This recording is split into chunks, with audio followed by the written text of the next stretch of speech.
Intent of DICON in the first place was to make Nigeria self-sufficient in military hardware.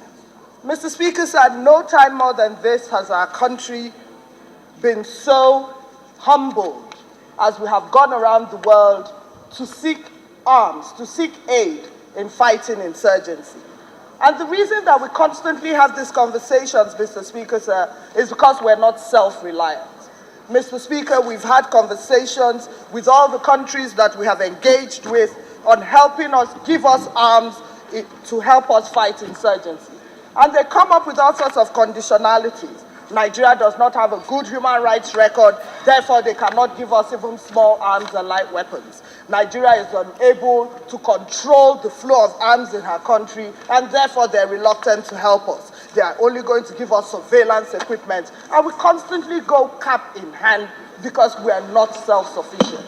Mr. Speaker, sir, silence, please. Order, honorable members, please listen in silence, please. It is very Honorable Aminu Jaji, can you take your seat? It is very pertinent for us to note that the countries that we started with, the Brazils, the South Africans, the Namibias, Mr. Speaker, Nigeria actually had a Nigerian general training the Namibian government. TJ Yusuf, Honorable TJ Yusuf, please resume your seat. And today, Mr. Speaker, sir, we as a country go to these same countries and try to negotiate for arms to fight insurgency that has threatened our country, that has threatened everything that we stand for. And Mr. Speaker, sir, they give us the runaround. Anything that this parliament can do to make Nigeria more self-sufficient, to make us indeed the giants of Africa, Mr. Speaker, sir, we cannot have a military, a strong military across the length and breadth of the world that is unable to produce for herself and able. Mr. Speaker, foreign policy without strength is no foreign policy.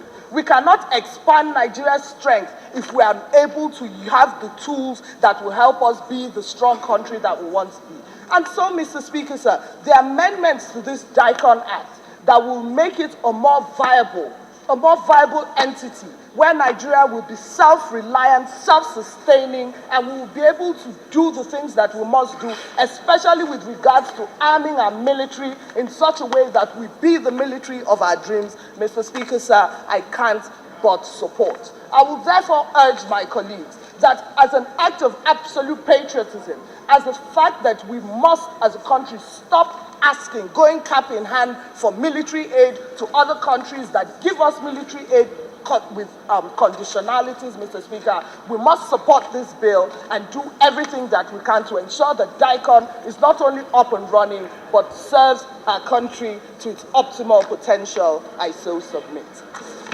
Order, honorable members, please.